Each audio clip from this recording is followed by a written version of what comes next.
ऐसी कौन सी भक्ति है जिसमें भगवान भक्त के अनुसार चलने लगते हैं?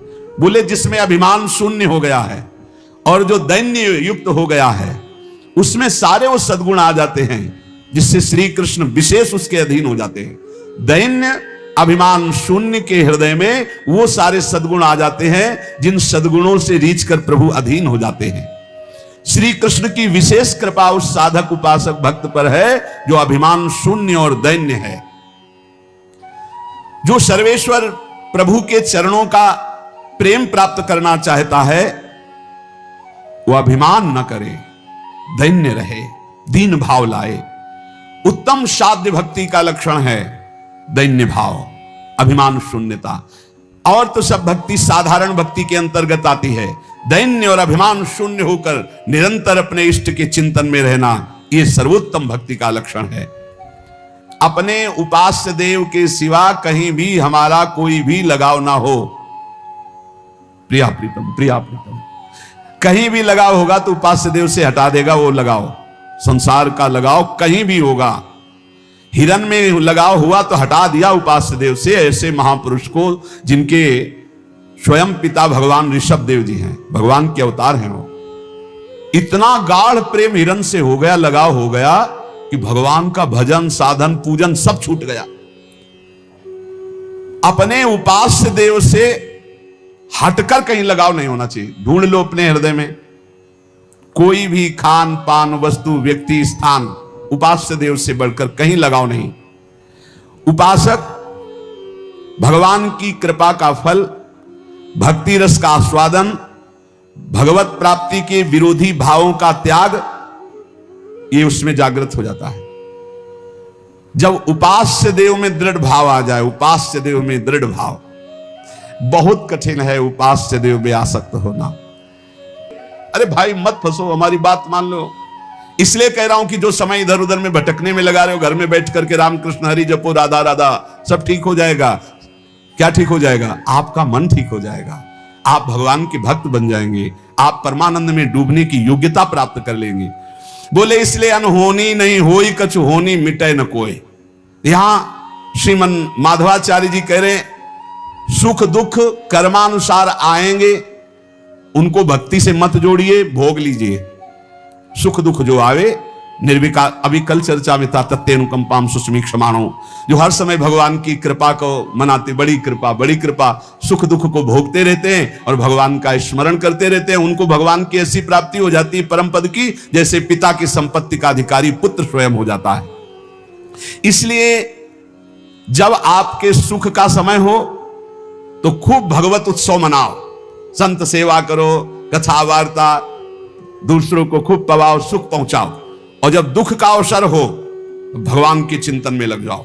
किसी को भी सहयोग, अपने दुख की बात मत सुनाओ, केवल श्री भगवान से बात करो तो तुम्हारा दुख का समय निकल जाएगा। दुख का समय निकलता है भगवत चर्चा से, भगवत चिंतन से, बहुत आनंद में।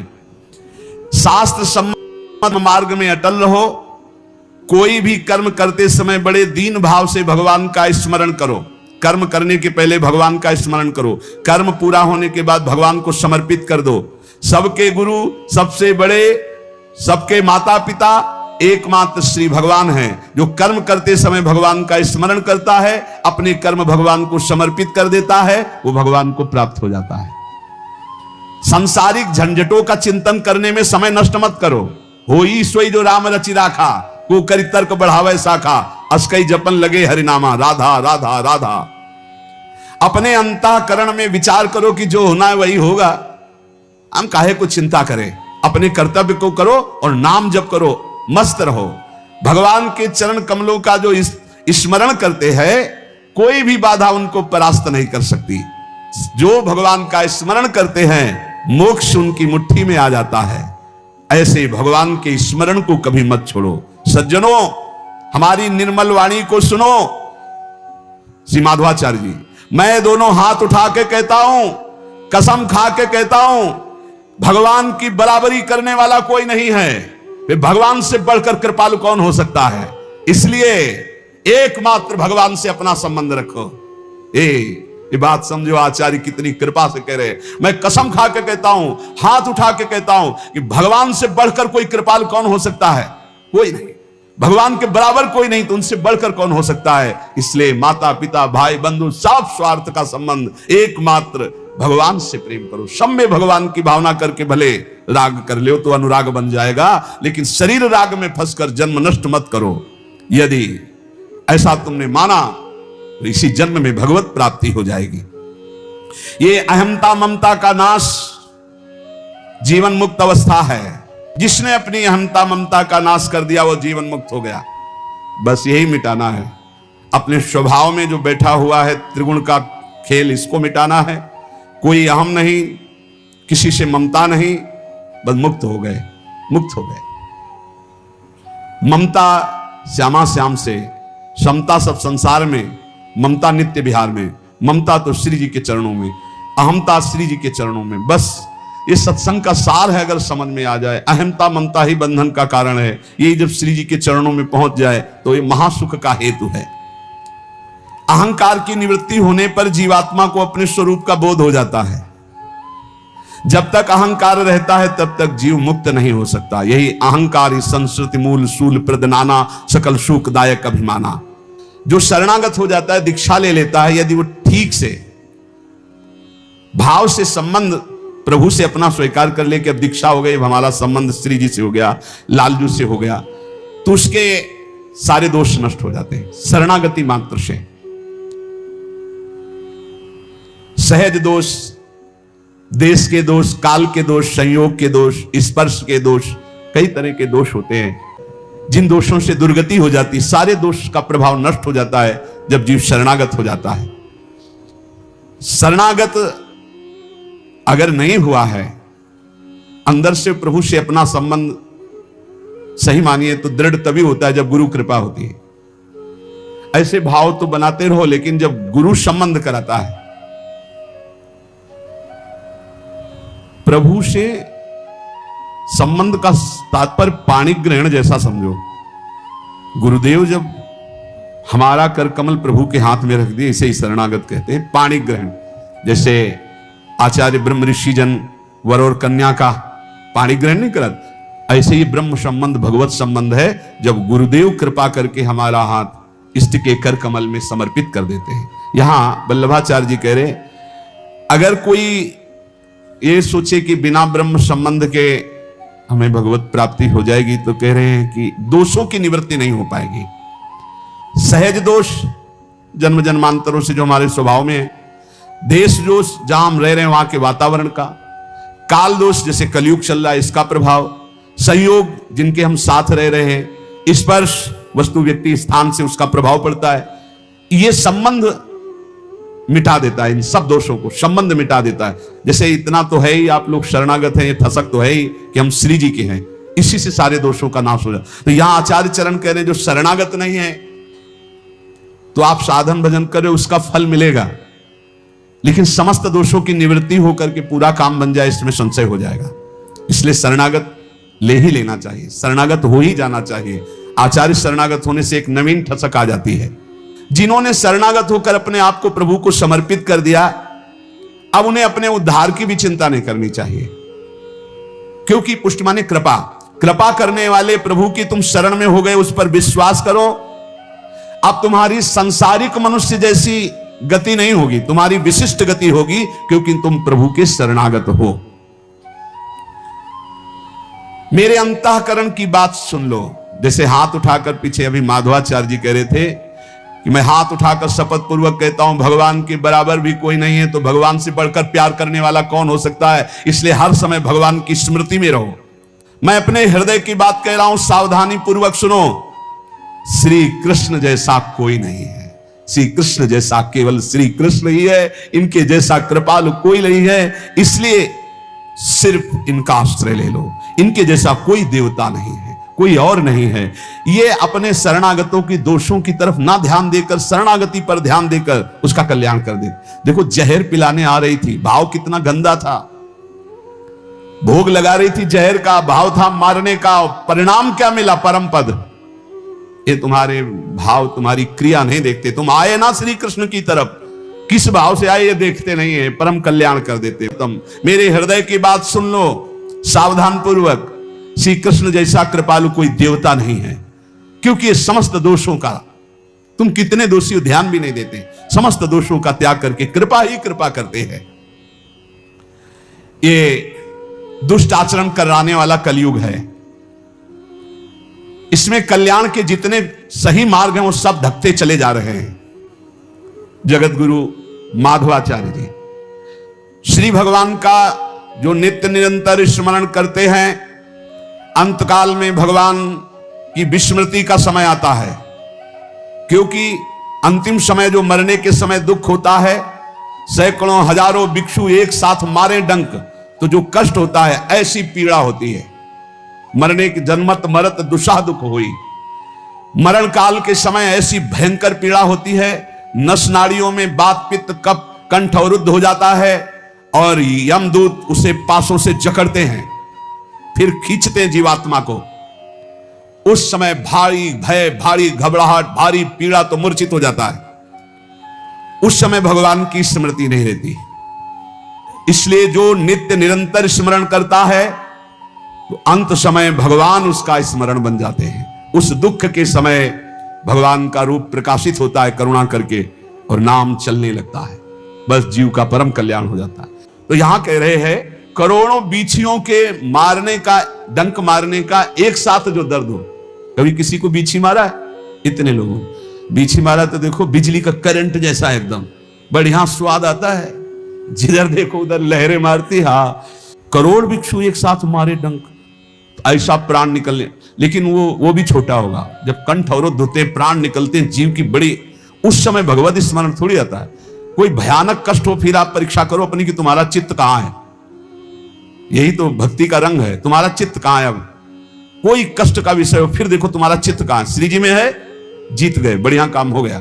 संसार में है, घाटे की बात है। दुख में, साधारण दुख में नहीं, असाधारण दुख में तुम्हारी स्थिति कहां है। भयावह दुख में, भारी संकट, कहां गया मन?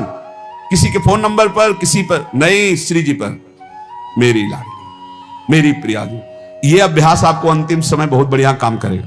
अगर जीवन भर भजन कर रहे हो तो अंतिम समय जब तुम्हारी बेहोश स्थिति होगी उस समय भगवान तुम्हारा होश बन जाएंगे, प्रिया जी तुम्हारा होश बन जाएंगे और स्मरण चलने लगेगा। पूर्ण रूप से चित्त प्रभु में तल्लीन कर दो। कैसे होगा? सेवा करो, प्रभु की सेवा विराजमान करो। दो प्रकार से सेवा होती, तनुजा शरीर से और वित्तजा रुपया पैसा से। खूब अच्छे अच्छे भोग पदार्थ, खूब अच्छे आभूषण वस्त्र जो तुम धर्म के द्वारा कमाए हुए। कल एक अधिकारी जी पूछ रहे थे, कई बार चर्चा हुई, वो कह रहे थे कि ना चाहते हुए भी हम लोगों को ऐसा करना पड़ता है, ऊपर से दबाव होता है अर्थ का कि आपको लेना है, इतने देने हैं। तो उसका एक उपाय हमको बताया गया है कि अगर 10% दान कर दो संतों को मंदिरों में ऐसे ऐसे, वो व्हाइट हो जाएगा। आपका क्या विचार है? हमसे कहा, हम कहा हमको, हमारा तो विचार ये, हम तो प्रत्यक्षम किम प्रमाणम। जब आप जैसे लोगों के द्वारा दिया हुआ पैसे से भंडारा होता है तो संत एक दूसरे की लाठी मार के खोपड़ी फोड़ते हैं। खाए रसगुल्ला बेईमानों के, वो चैन नहीं देने दे रहे, ताल ठोक। अरे ताल ठोको, काम से, क्रोध से, लोभ से, मोह से, मद से, इनको परास्त करके हरि को प्राप्त करो। आपस में एक साधु दूसरे साधु रसगुल्ला और रुपया पैसा के लिए, तो ये चमत्कार क्यों हुआ? ऐसा चमत्कार है। मूर्ख लोग करें, संसारिक करें तो चलेगा, भेषधारी क्यों? ये चमत्कार माया का। क्या हुआ? ये आप जैसे लोगों के जो दशांश दान वाली भावना है ना, ये हमारी सबकी खोपड़ी फुरवा रही। इसीलिए अगर भजन करते हैं और असत पुरुषों का धन खाते हैं तो हमारे भजन के परिणाम में घाटा हो जाएगा। अगर भजन नहीं हो रहा, असत पुरुषों का धन खाते हैं, तब तो फिर ये झगड़ा झंझट शुरू हो जाएगा। अधर्म का धन जहां जाता है वहां कलह अशांति पैदा कर देता है। ना तुम व्हाइट होगे, ना जहां जाएगा वहां व्हाइट होगा, दोनों की फाइट होगी। व्हाइट तो होगा नहीं, पक्की बात है, पक्की बात है। और फिर नरक जाना पड़ेगा, दोनों को जाना पड़ेगा। असत धन खाओगे तो पक्का। इसीलिए कह रहे हैं कि यहां वित्तजा सेवा उसे कहते हैं धन के द्वारा जो मेहनत की कमाई का दान किया गया। मेहनत की कमाई का दान, मेहनत की कमाई की ठाकुर सेवा, मेहनत की कमाई की संत सेवा बहुत कम होते हैं। गांव के जब लोग आते हैं ना, वो जब चढ़ाते, कभी देखा है ना, तो उनके चढ़ाने का ढंग अलग होता है। ऐसे निकाला, उनमें देखा 50 का नोट या 100 का नोट, हम उसे बहुत आदर से लेते हैं। ए भैया, इस 50 की दाल आएगी ना 100 की दाल, तो बहुत आनंद प्रदान करेगा। और जब उन हरे पीले नोटों की ऐसी गड्डी सरकावे ना, तो समझ लो तुम्हारी गड्डी टिकेगी ले, इधर गड्डी तुम्हारी माया में जाके चलेगी, इधर नहीं चलेगी, भजन नहीं होगा पक्का। कुछ ना खर्चा करो तो रखे रखे बुद्धि खराब कर देगी। देख लो, ज्यादा ये मोटी रकम पे दृष्टि मत रखो। ये गरीबों के 5 रुपया 50 रुपया 100 रुपया से दाल रोटी लाओ, खाओ पियो भजन करो। अगर ये आया कि ऊंची रकम, तो फीकी भी दुकान हो जाएगी, पक्का समझो। ऊंची रकम तो फीकी दुकान हो, फिर तुम्हारे भजन पूजन उपदेश का रंग नहीं चढ़ेगा। वित्तजा सेवा वर्णन की गई, लेकिन मेहनत की कमाई की। ये जो दूसरों का खून चूसकर लाखों करोड़ों अरबों रुपए इकट्ठा करते हैं, ये भी सोचते हैं मैं हल्का हो जाऊं थोड़ा पाप का बोझा, तो जिनका नाम सुनते हैं ना उनके यहां जाते हैं, क्योंकि ये लोग, इनकी पहचान बस इतने यश किसका है, वो वहां पहुंचते हैं। वहां जब पहुंचते ना, एक बैच को यही कहा था, हाथ जोड़ के हमारी प्रार्थना, आपको बुरा लगेगा, खाली हाथ आना, आज के बाद अगर शायद डाला हो, आज के बाद कभी यहां कोई भी फल पुष्प आदि लेकर मत आना। ये गेट से बाहर ही हटा दिया जाता है, पता नहीं कैसे आपका ये अंदर आ गया, कभी भूल कर यहां मत लाना। अगर आप खाली हाथ आओगे तो आपका विशेष स्वागत करेंगे, आप लेके आओगे तो आज के बाद मुझे अच्छा नहीं लगेगा। क्यों? बस इसीलिए आप अपने धर्म से चलो। वित्तजा सेवा का मतलब है बहुत मेहनत से कमाए हुए 100 रुपए में फिर 10 रुपया हिम्मत करके दान कर दो, वो दशांश आपको उज्जवल करेगा। बेईमानी के 10 लाख कमा के उसमें से आप दान करोगे तो तुम भी नरक जाओगे, जहां दान पहुंचेगा वहां भी। बड़ी बड़ी दुर्व्यवस्था है ये धन, बहुत ही, इसको कभी आदर ना करो भाई, बहुत ही खतरनाक है। जहां जाता है वहां भारी से भारी दोष पैदा करने लगता है। रुपया भारी से भारी दोष पैदा करता है। रुपया के तरफ महत्व बुद्धि मत रखो। श्री जी जो धर्म पूर्वक दे, अगर श्री जी का पक्का भरोसा रखोगे, कामना नहीं करोगे, तो यहां वही आएगा जिसे श्री जी बुलाएंगे, अन्यथा हो ही नहीं सकता। और फिर कामना करोगे तो फिर बात बिगड़ जाएगी।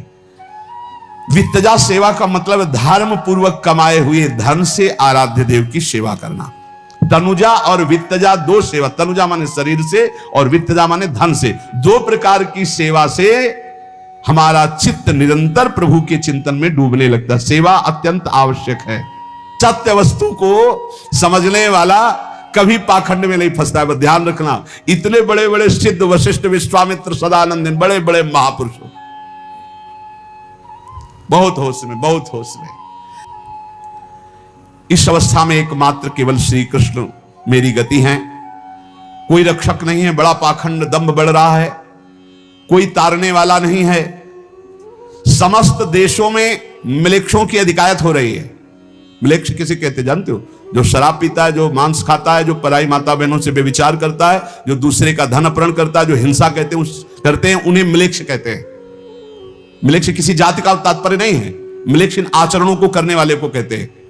जो शराब पीता है, मांस खाता है, पराई माता बहनों से व्यभिचार करता है, दूसरे का धन अपहरण करता है, हिंसा करता है, उसे म्लेच्छ कहते हैं।